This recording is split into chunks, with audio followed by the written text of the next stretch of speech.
फिर एक बार मौका आ रहा है जब दिल्ली डूबने जा रही है। यमुना पे पानी का जल स्तर खतरे के निशान से 3 मीटर ऊपर जा चुका है। हिमाचल में होटल बह जा रहे हैं, घर बह जा रहे हैं, गाड़ियां बह जा रही हैं और जिंदगियां बह जा रही हैं। हरियाणा, उत्तर प्रदेश, सब तरफ से खबरें हौलनाक आ रही हैं। तो आज हम इसी पर बात करेंगे, समझने की कोशिश करेंगे कि आजादी के 75 साल बाद क्या हमने ऐसा किया जिसके चलते नदियां थोड़ी सी बारिश में इतना विकराल स्वरूप ले रही हैं। क्या कर रहे हैं, इसी को समझने की कोशिश करते हैं। हमारे समझाने के लिए 3 खास मेहमान इस समय मौजूद हैं। हमारे साथ अंशु मालिक शर्मा जी हैं, अध्यक्ष हैं भूविज्ञान विभाग, जयनारायण मिश्रा कॉलेज लखनऊ से, जाने माने पर्यावरणविद हैं। हमारे साथ डॉक्टर BR ठाकुर है, अध्यक्ष हैं भूगोल विभाग, हिमाचल प्रदेश विश्वविद्यालय शिमला के, जो हिमाचल इस समय इस त्रासदी से सबसे ज्यादा जूझ रहा है। और इन दोनों के बीच में हमारे साथ खासतौर पर जल पुरुष के नाम से ख्यात राजेंद्र सिंह जी हैं, जिनके नदियों के संदर्भ में योगदान को लेकर देश जितना भी उनके संदर्भ में आभारी रहे वो कम है। आप तीनों का स्वागत है। चर्चा की शुरुआत हम राजेंद्र सिंह जी से करते हैं, इसलिए करते हैं क्योंकि वो नदियों पर सबसे ज्यादा काम पिछले दिनों उनका ही चर्चा में रहा है। उनसे जानना चाहते हैं, जिन नदियों को बचाने के लिए आप संघर्ष रहते हैं, वो नदियां सारी सीमाएं लांघकर जिस तरीके से आम जीवन को ध्वस्त कर रही हैं, इसको किस नजरिए से देख रहे हैं? इसके पुराने समय में जिसे हम प्रलय कहते थे जी, वो दिखता है, आंखों के सामने दिख रहा है कि प्रलय हो रही है। लेकिन ये प्रलय केवल प्रकृति ने नहीं बनाई, ये मानव निर्मित प्रलय है। ये मानव निर्मित है। सरकारें बहुत आसानी से कह देती हैं कि क्लाइमेट चेंज के कारण क्लाउड बर्स्ट हो रहे हैं वगैरह वगैरह, ये उनके रटे रटाए फार्मूले हैं जी। पर ये भी सरकार की जिम्मेदारी है कि यदि प्राकृतिक तौर पर भी मान लें कि ये अतिवृष्टि हुई है, तो भी हमारी सरकारों की वेलफेयर स्टेट में, एक डेमोक्रेटिक कंट्री में, उनकी जिम्मेदारी होती है कि जब भी ऐसी आपदा आए तो उस आपदा से कैसे कम से कम नुकसान हो।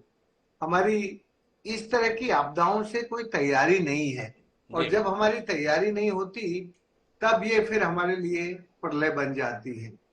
मोटे तौर पे यदि देखें तो आजादी के बाद बाढ़ का जो क्रम बढ़ा है, बाढ़ ने जो विनाश किया है और सुखाड़ ने जो विनाश किया है, वो दोनों भयानक हैं।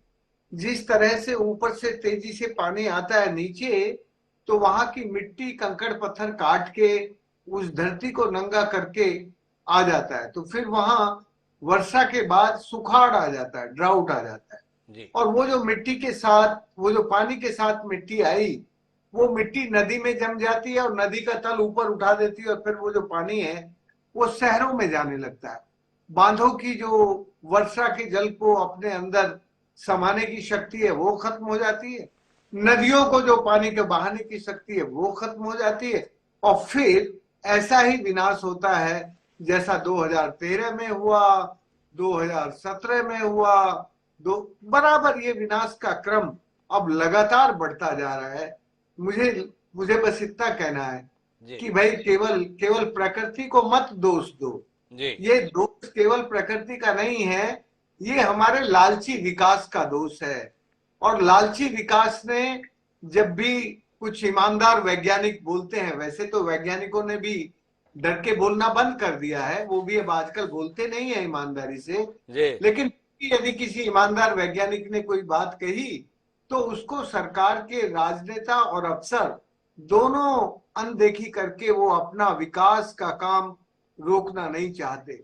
वो जो विकास की गंगा है उसको वो तेजी से बहाना चाहते हैं, और वो जो विकास की गंगा है उसी का ये विनाश है जो हम देख रहे हैं।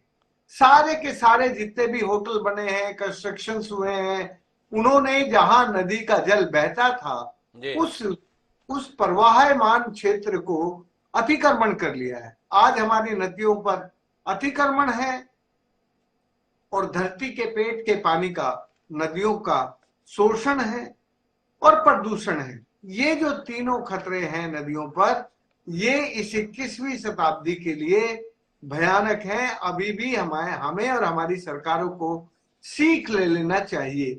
मैं इतना जानता हूं कि हमने पिछले 40 सालों में जो काम किया उसके कारण पहले जो पुराने जो बांध टूटते थे और वो बाढ़ लेके आते थे, अभी हमारे इलाके में 40 सालों में बाढ़ आनी बंद हो गई, क्योंकि बारिश के पानी को हमने पकड़ के धरती के पेट में रख दिया। हमारे पास धरती का पेट जो है वो बड़ा बैंक है, तो जब हमारा वर्षा का पानी धरती के पेट में जाने से रुक जाता है, तब हमारा जो वर्षा का पानी है वो एक्यूमुलेट होकर बाढ़ लेकर आता है। तो कभी जो हमें समझाने की कोशिश कर रहे हैं वो कुल मिलाकर ये कि ये प्रकृति का प्रकोप नहीं, बल्कि हमारे लालच से उपजा हुआ प्रकोप है। मेरे साथ अंशुमाली शर्मा जी हैं। ये बात पहले भी आती रही अंशुमाली जी, और सरकारें दावा भी करती रही कि अब हम इस पर रोक लगाने जा रहे हैं। पर क्या रोक लगाएंगे जब देश की राजधानी अर्थात दिल्ली में भी हथनी कुंड बैराज से जैसे ही पानी छोड़ा जाता है वैसे ही राजधानी डूब के संदर्भ में आने लगती है। तो ऐसी योजना के साथ चलने वाली सरकार पे भरोसा करें। हर बार इस प्रकार की त्रासदी का सामना करते हैं, पर अभी भी इसके संदर्भ में कोई समाधान नहीं। कोई आपकी दृष्टि है इसके संदर्भ में? जी देखिए, बिल्कुल जैसा राजेंद्र सिंह जी ने कहा जी कि सबसे बड़ी समस्या ये है कि वैज्ञानिकों की बात जो नीति निर्माता हैं वो समझते नहीं है। आवश्यक ये है कि जो शोधकर्ता हैं, जो शोध संस्थान हैं, जो विश्वविद्यालय हैं और जो हमारे नीति निर्धारक हैं, इन सबका आपस में समन्वय होना चाहिए। और एक बड़ी महत्वपूर्ण बात यह है कि जब जो भी चीज है कैलकुलेटेड, जब हथनी कुंड से उन्होंने छोड़ा तो उसको एक समय के अनुसार एक पहले से ये असेसमेंट कर लेना चाहिए कि कब कितना पानी छोड़ना है। एक साथ बिल्कुल से छोड़ देते हैं, नीचे की तरफ आप कोई उसके संबंध में वार्निंग नहीं देते, जैसा कि साफ साफ हमारे उसमें जो रूल है उसमें ये लिखा हुआ है, बिना वार्निंग के आपको पानी छोड़ने का अधिकार नहीं है जी। लेकिन ऐसा लगता है कि शायद पहले सोते रहते हैं, बिल्कुल से जब पानी का स्तर बहुत ज्यादा बढ़ जाता है तो गेट खोल के उसको निकालने का वो करते हैं। दूसरा, जैसा राजेंद्र सिंह जी भी कहते हैं अक्सर कि जो नदी के किनारे हमने एनक्रोच किए हैं, कम से कम 1 किलोमीटर तक तो हमें प्रयास ये करना चाहिए कि वहां पे हरियाली हो, जिससे कि वो पानी नदी के नीचे जा सके, पेड़ लगे हो वहां पर जी। तो जब वो पानी क्योंकि अल्टीमेटली इस पानी को अगर ग्राउंड वाटर में हम भेज देंगे तो हमारी पानी की समस्या भी कम हो जाएगी। ग्राउंड वाटर नीचे डिप्लीट करता चला जा रहा है और नदियों में पानी कम होता चला जा रहा है। तो बरसात में जब बढ़ता है, किनारे कैनाल, बिल्कुल नदियों को अब कैनाल बना दिया गया है। आप शहरों में देखिए कि दोनों तरफ पक्की वॉल्स बना दी हैं जी। जब पक्की वॉल्स बना देंगे, आप नेचर का सिस्टम डिस्टर्ब करेंगे, तो जब नेचर अपने उग्र रूप में आता है तो फिर वो आपको तहस नहस कर देता है। तो कुल मिलाकर जो करना चाहिए उसे छोड़कर हम बाकी सब कुछ करने के लिए तैयार हैं। तो मैं इसे विस्तार देने के लिए डॉक्टर बी आर ठाकुर आपके पास इसलिए आना चाहता हूं कि इस समय पे पानी से बिजली बनाने के लिए खास तौर पर बड़ी कोशिशें चल रही हैं और हिमाचल उसका एक अद्भुत उदाहरण है। क्या मानते हैं आप? ये पानी से बिजली बनाने की कोशिश के तहत बैराज बनाने के लिए पहाड़ को काटना और पहाड़ काटने के एवज में इस प्रकार की त्रासदी का सामना करना, इसके संदर्भ में कोई आपका नजरिया? आशु जी, मैं ये कहना चाहूंगा, अगर आप पानी से बिजली बनाने की जो बात कर रहे हैं जी, इस देश में जो है वो ऊर्जा की कमी रहती है और मुझे लग रहा है कि भारत एक विकासशील देश है और इसको जो है वो बिजली की जरूरत तो है जी। बिजली से पानी बनाना समस्या नहीं है, लेकिन हम किस प्रकार से, जैसे हिमाचल के केस में अगर आप देखेंगे, बड़ी बड़ी नदियों के ऊपर जो है वो हमने बहुत बड़े बड़े बांध जो है वो बना दिए हैं जी। तो हमारे इसमें राजेंद्र सिंह जी भी शामिल हैं। मुझे लग रहा है कि इसके लिए 2-3 चीजें बड़ी महत्वपूर्ण हैं। एक तो ये है कि कहाँ पर हमने बांध बनाना है और बड़े बांध बनाने हैं या नहीं बनाने हैं। छोटे बांध या मध्यम आकार के जो बांध हैं वो भी इम्पोर्टेंट जो है वो रहते हैं। और दूसरे जो सोर्सेज हैं, नॉन कन्वेंशनल हमारे जो सोर्सेज हैं, जैसे हम सोलर एनर्जी की बात करते हैं और थर्मल एनर्जी भी हमारे देश में एक बहुत बड़ा जो है वो ऊर्जा का साधन है। उन एरिया को भी हमें जो है वो टैप करने की जरूरत है। हिमाचल प्रदेश में ऐसे बड़े बड़े बांध बनाए गए हैं और उसके आप देखेंगे कि कई बार साइट सूटेबिलिटी एनालिसिस नहीं होता है और उसकी वजह से बहुत प्रॉब्लम होती है। हमारे यहाँ पर अभी बहुत इस बार वैसे भी औसतन से जो है वो ज्यादा बारिश हुई है और जब बांधों के गेट जो है वो खोले गए तो जो नीचे डाउन स्ट्रीम एरियाज थे वहां पर बहुत ज्यादा त्रासदी जो है वो झेलने को मिली, क्योंकि लोगों ने इस प्रकार का कंस्ट्रक्शन किया है जहां पर जो फ्लड एरियाज हैं, जब लैंड यूज प्लान बनता है तो वहां पर जो फ्लडेड एरिया होता है, जो फ्लड जोन में किस प्रकार का लैंड यूज जो है वो होना चाहिए, उस चीज को बिल्कुल भी हम ध्यान में नहीं दे रहे हैं। वहां पर हैजार्ड कंस्ट्रक्शन हो रहा है और उसकी वजह से जो है वो ज्यादा नुकसान हो रहा है। तो कुल मिलाकर राजेंद्र सिंह जी की बात के साथ में पैनल जा रहा है। पर राजेंद्र जी, इस समय पर जब भी बाढ़ आती है तो 20 साल पुरानी उस परिकल्पना को लेकर भी बात कही जाती है जो अटल जी के दौर में की गई थी। वो बात थी नदियों को जोड़ने के संदर्भ में। ये मौका है, कई लोग बड़े आसानी से किसी भी मन से कहते हैं अगर नदियों को जोड़ा जाता तो इस प्रकार की बाढ़ का सामना नहीं करना पड़ता। आपसे जानना चाहता हूं ये कितनी व्यवहारिक परिकल्पना थी, वाकई से व्यवहार में उतारने लायक था या मंचों पर बोलने के लिए अच्छी थी? थोड़ा इसके संदर्भ में आपसे दृष्टि मिले। मंचों पे बोलने के लायक बहुत अच्छी बात है। मंचों पे बोलने से बोलने वाले नेता की शोभा बढ़ जाती है कि वो बाढ़ और सुखाड़ की चिंता कर रहा है और बाढ़ और सुखाड़ का समाधान जानता है। पहले तो मैं ठाकुर को बताना चाहता हूं कि मैंने कोई बड़ा बांध नहीं बनाया आज तक। इन्होंने कहा ना कि राजेंद्र सिंह जी भी बड़े बांध में शामिल है। मैंने अपनी जिंदगी में कभी कोई बड़ा मैं राजेंद्र सिंह जी आपको निवेदन करना चाहूंगा, ठाकुर साहब का आशय ये था कि बड़े बांधों के विरोध के संदर्भ में राजेंद्र सिंह जी शामिल हैं। उनका आशय था अभिव्यक्ति में थोड़ा सा, जब आप लय में बोलते हैं तो उसमें थोड़ा ऊपर नीचे हो जाता है। लेकिन मैं चाहूंगा ठाकुर साहब एक बार क्लियर कर दें, ठाकुर साहब आपने कहा क्या था, ताकि राजेंद्र सिंह जी के संदर्भ में बात स्पष्ट रहे। जी, कह रहा था कि इस देश को जो है वो ऊर्जा की जरूरत है, लेकिन कई बार हम बहुत बड़े बड़े बांध बना देते हैं और उसके नेगेटिव नकारात्मक प्रभाव जो है वो ज्यादा होते हैं और उसके लिए हमें जो है वो मध्यम आकार के जो बांध हैं उनको बनाना चाहिए, क्योंकि बांधों के जो है वो कई लाभ भी होते हैं। जैसे फिशरीज हम जो है वो डेवलप कर सकते हैं और इरिगेशन के लिए भी वो काम कर सकते हैं। मैं तो राजेंद्र सिंह जी जो कह रहे थे उसको सपोर्ट कर रहा था।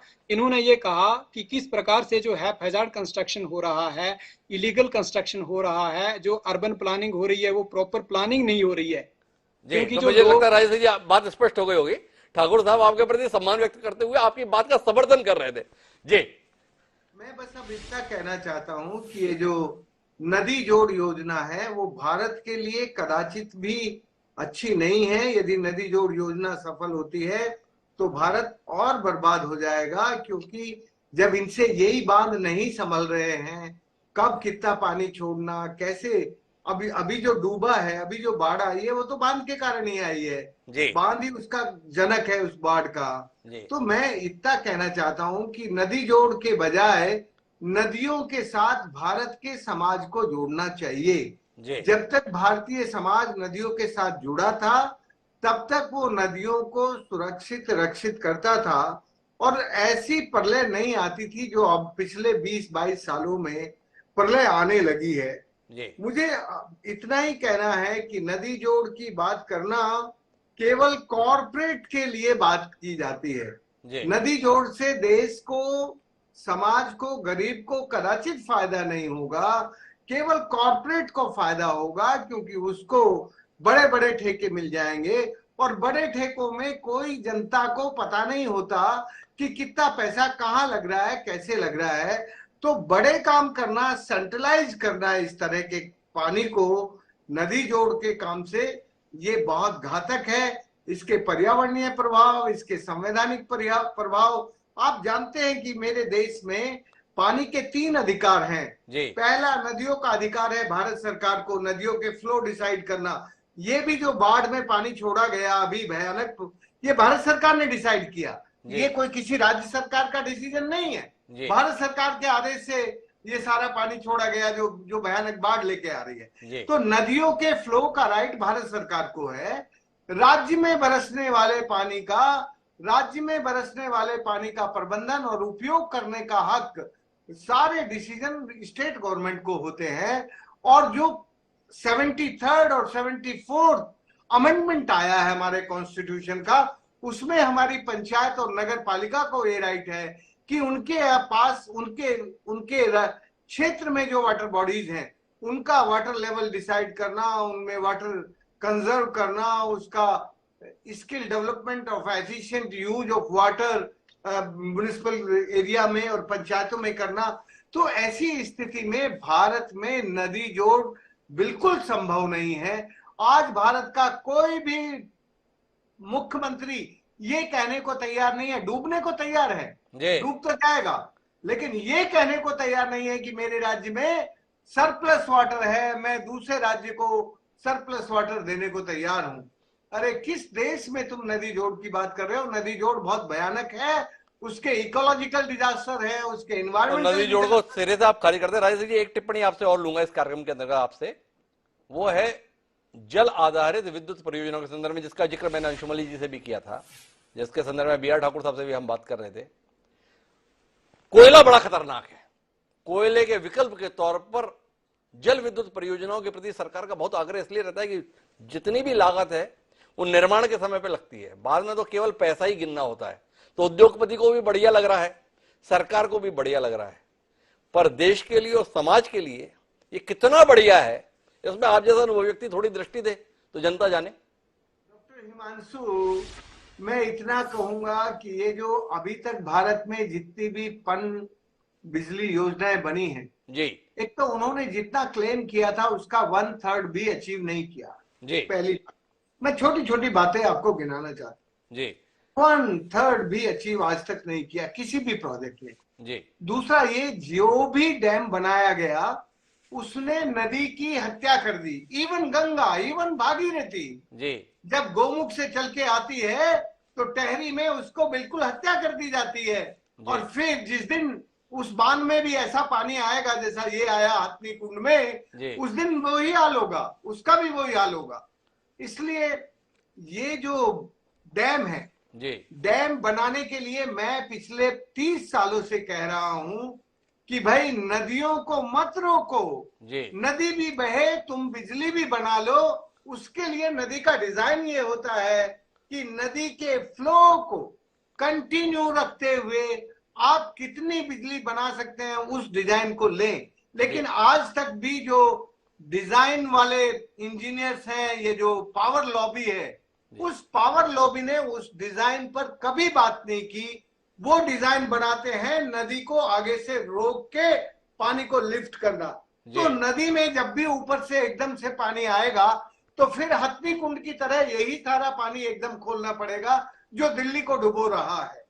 इसलिए नदी के डिजाइन पिछले 25 सालों से, द्विवेदी जी, हमारे सबसे अच्छे मित्र प्रोफेसर GD अग्रवाल, संतोष त्यागी, GD अग्रवाल ने इसीलिए नदियों का जीवन बचाने के लिए अपना प्राण दिया और उसी के लिए तपस्या करते हुए गए कि भैया ये जो तुम डिजाइन काम में ले रहे हो। और वो हिंदुस्तान का सबसे पहला बड़ा वैज्ञानिक था प्रोफेसर GD अग्रवाल, जो 60s में एनवायरमेंट इंजीनियरिंग में बर्कले से पढ़ के आया था। वो कह रहा था कि गंगा जैसी नदी को कदाचित भी हमें, भारत के इंसानों को ये हक नहीं है कि उसको आगे से रोक कर वो डैम, नदी को डैम करके आप बिजली बनाएं। नदी का सम्मान करते हुए, नदी को प्रवाह देते हुए आप जितनी बिजली बना सकते हैं, जो डिजाइन काम में ले सकते हैं वो लें, लेकिन नदी को रोके नहीं।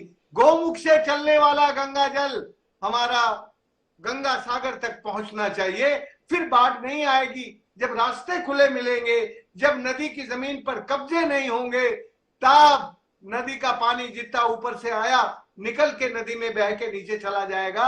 ये जो डैम है, ये हमारे लिए डैम है जो हमें डुबोते हैं। बहुत बड़ी विसंगति की ओर राजेंद्र सिंह जी इशारा कर रहे हैं। बोले गोमुख से निकलने वाली गंगा को आपने बीच में ही रोक के हत्या कर दी, और उस हत्या हो चुकी गंगा की आप पूजा कर रहे हैं हर की पौड़ी में खड़े होकर, कानपुर में खड़े होकर, बनारस में खड़े होकर।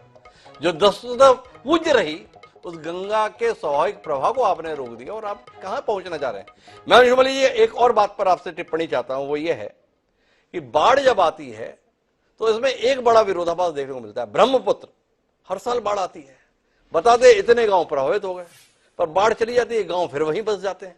थोड़ा इसके संदर्भ में कोई अध्ययन है आपका? जहां बाढ़ आती है वहां पर बसाहट फिर से क्यों कर दी जाती है, इस पर आपका कोई अनुभव? हिमांशु जी, जैसा आपने जी अंशुमली जी। नहीं, राजेंद्र सिंह जी बोल रहे हैं शायद। जी भाई साहब बताएं। जी राजेंद्र सिंह जी, आप कुछ कह रहे हैं? हाँ, मैं ये कह रहा हूं कि ये जो बार बार उजड़ना और बचना है जी, इसमें से भारत सरकार का जो रिजर्व बैंक है उसकी करेंसी को बांटने का ये सबसे अच्छा तरीका है कि भाई बाढ़ में लोग उजड़े हैं तो उनको रिलीफ देनी है। भारत में बाढ़ के कंट्रोल करने का पैटर्न नहीं था। भारत में द्वापर में जब बाढ़ आई तो कृष्ण ने कहा कि सब गौपालक चलो गोवर्धन पर्वत पर, और वहां ना तो एक ग्वाला मरा और ना एक गाय मरी, और ना फिर रिहैबिलिटेशन के लिए बजट आया, और सब लोग खुशी से रहने लगे। ये जो गांव का उजड़ना और पहले बसना है, ये फ्लड कंट्रोल के नाम पर और डिस्प्लेसमेंट एंड रिहैबिलिटेशन के नाम पर हम भारत के रिजर्व बैंक की करेंसी को आपदा कहकर क्लैमिटी कहकर बांट सकते हैं। ये हमारे रुपए बांटने का तरीका है। रुपए बांटने का तरीका है। राजेंद्र जी कह रहे हैं कि कुल मिला के बाढ़ राहत भी एक व्यवसाय हो रखा है, इसलिए इस प्रकार का है। जी अंशुमान लीजिए, आप भी कोई दृष्टि देना चाह रहे थे, इसमें कोई बात आपकी तरफ से? जी बस यही, जैसा भाई साहब ने भी कहा कि जो हमारे पहाड़ों पर या ऐसी जगहों पर जो लोग रह रहे हैं वो भी इस चीज को समझते नहीं। वहां उन्हें ये जागरूक करने की आवश्यकता है कि ऐसे खतरनाक स्थानों पर, और ज्यादातर आप ऐसी जगहों पर देखते हैं कि वो अवैध निर्माण होते हैं जी, जहां पर लैंडस्लाइड भी हो रहा है वहां पर, या जब अभी आप जो लगातार स्लाइड दिखा रहे हैं जिसमें कि नदी के किनारे के पोर्शन ढह कर गिर रहे हैं बार बार नदी में, तो जब नदी के इतना किनारे, नदी के कुछ दूर तो जमीन छोड़नी पड़ेगी, वो उनके स्वच्छंद रूप से बहने के लिए है। तो जब उस प्रकृति प्रदत्त चीज पे हम अनधिकृत रूप से अतिक्रमण करेंगे तो उसका हमें दंश झेलना ही पड़ेगा। तो अंशुमान जी का साफ तौर पर कहना है। मैं आखिरी बातचीत के लिए डॉक्टर बी आर ठाकुर आपके पास आना चाहता हूँ। इस त्रासदी से सबसे ज्यादा प्रभावित अगर कोई राज्य दिखाई दे रहा है तो वो हिमाचल। हिमाचल पहले ही आर्थिक संसाधनों की तंगी से गुजर रहा था, ऊपर से ये त्रासदी। पर जब हम हिमाचल की तरफ निकलते हैं तो कौन सा ऐसा पहाड़ है जिसे आप छोड़ने के लिए तैयार हैं? हर पहाड़ पर कंक्रीट के जंगल, जहां पर पहले बड़े सुंदर हरे पेड़ दिखते थे, उन सब की जगह पे इमारतें दिख रही हैं, पहाड़ को काट काट के दिख रही हैं। लैंडस्लाइड के तहत कैसे गाड़ियां चकनाचूर हो रही हैं, या तो वो दृश्य दिख रहे हैं, या बाढ़ में घर के घर कैसे बह जा रहे हैं ये देख रहे हैं। थोड़ा आपसे जानना चाहेंगे, हिमाचल वासियों का कोई इसके संदर्भ में सरोकार नहीं है कि हमारे साथ क्या हो रहा है? नहीं हिमांशु जी, सरोकार तो जरूरी है, क्योंकि ये एक बहुत बड़ा एक डिजास्टर आया है इस बार हिमाचल प्रदेश में जी, और इसके सबसे बड़ा खामियाजा है वो हिमाचल प्रदेश को ही झेलना पड़ा है। मैं यहाँ पर एक बात ये कहना चाहूंगा कि अगर आप जिस इंटेंसिटी के साथ इस बार बारिश हुई है, अगर आप इससे कोई 50 साल पीछे जाएंगे, सेम इंटेंसिटी की अगर बारिश होती है तो आप देखेंगे कि इतना बड़ा लॉस जो है वो बिल्कुल भी नहीं होना था जी। इसके पीछे दो रीजन है। एक रीजन ये है क्योंकि आज बारिश तो हुई ही है और ये हमेशा पहले भी होती आई थी, लेकिन हमारा जो फ्लड प्लेन होता है, फ्लड प्लेन मीन जो एक्टिव रिवर चैनल होता है, वहां पर लोगों ने कंस्ट्रक्शन करना शुरू कर दिया। और जो नेशनल हाईवेज बने हैं, नेशनल हाईवेज में कंस्ट्रक्शन की जो क्वालिटी है वो भी इम्पोर्टेंट है, और उसके लिए जो अलाइनमेंट बनता है पहाड़ों में, ये बहुत इंपॉर्टेंट है कि रोड जो है वो आपकी कहाँ से होके जानी है। नेशनल हाईवेज के अलोंग बहुत ज्यादा लोगों ने जो है वो होटल्स बना दिए हैं, और वो भी यहाँ पर रूल्स भी हैं, रेगुलेशंस भी हैं, एक्ट भी हैं, लेकिन कहीं ना कहीं जो है वो समहाउ इन रूल्स रेगुलेशंस का वायलेशन जो है वो होता है। और जो शिमला से चंडीगढ़ और शिमला के बीच में नेशनल हाईवे है, यहाँ पर नेशनल हाईवे का अगर आप कंस्ट्रक्शन देखेंगे तो आप हैरान हो जाएंगे कि 90% जो है वो स्लोप्स हैं। स्लोप्स के वर्टिकल कटिंग हुई है, एक जिस प्रकार से मतलब यानी स्टेप वाइज कटिंग होनी चाहिए थी वो बिल्कुल नहीं हुई है, और स्लोप्स को स्टेबलाइज होने का कोई मौका नहीं मिल रहा है। इसलिए ये बहुत प्रॉब्लम्स हैं, और इसके लिए हमारे पास जो नेशनल, जैसे स्थानीय स्तर से लेकर के राष्ट्रीय स्तर तक नेशनल डिजास्टर मैनेजमेंट एक्ट है, डिस्ट्रिक्ट की एक सबसे डिस्ट्रिक्ट जो डिजास्टर मैनेजमेंट एक्ट है उसको इफेक्टिवली इंप्लीमेंट करने की जरूरत है। चाहे तो कोई भी मिलाकर अगर हम बातचीत के मर्म में पहुंचे तो हमारे पास रोने का कोई कारण नहीं है, क्योंकि जो कुछ भी हमें सामना करना पड़ रहा है वो हमारे लालच का नतीजा है। हम सरकार को दोषी ठहराने के लिए तैयार है कि देखो सरकार ऐसी जगहों पर अनुमति दे देती है, पर सरकार अनुमति कब देती है? जब हम अनुमति मांगने के लिए जाते हैं। हमारा अपना लालच इन नदियों का खून कर रहा है, और उस खून की कीमत आने वाली पीढ़ियों को चुकानी पड़ रही है। नदियों के प्रवाह को अगर रोकने की गुस्ताखी करेंगे तो तय मानिए हमारे जीवन का प्रवाह भी कहीं ना कहीं रुक ही जाएगा। ये विकास की दौड़ में कहीं हम विनाश की दौड़ की ओर तो नहीं चले गए, ये विचार का विषय है। आज हमारे तीनों प्रबुद्ध पैनलिस्ट ने इसी संदर्भ में ध्यान दिलाया है। सरकार अपने अनुसार काम करे, पर समाज अपनी जिम्मेदारी से विमुख न हो। नदियों को हमने पूजनीय माना है, उन नदियों के साथ हम अपने सामने क्या व्यवहार होते हुए देख रहे हैं या कर रहे हैं, यह हमारे लिए विचार का विषय होना चाहिए। इस उम्मीद के साथ आप तीनों मेहमानों का बहुत बहुत धन्यवाद हमारे साथ इस चर्चा का हिस्सा बनने के लिए। तो समय है अब आज के शेर का। जिस प्रकार की हरकतें हम कर रहे हैं उसको लेकर क्या कमाल का शेर है, किसने लिखा वो तो हमें नहीं पता, पर शेर कमाल का है। हमारा शेर कह रहा है कि इस भरोसे पे करता हूं गुनाह, इस भरोसे पे करता हूं गुनाह, बख्श देना तो तेरी फितरत है। तो आप मान लेते हैं कि हम कोई भी गुनाह करें बख्श दिए जाएंगे, पर प्रकृति बख्शती नहीं है। प्रकृति हर गुनाह की कीमत वसूलती है, वो कीमत हम चुका रहे हैं। कितनी जल्दी हम सुधर जाएंगे उतना ही ये कीमत चुकाने के सिलसिले से बच जाएंगे। विचार करेंगे, इस पर विचार कीजिए और मुझे याद दीजिए। कल फिर मिलते हैं नए विषय के साथ। तब तक के लिए सलाम।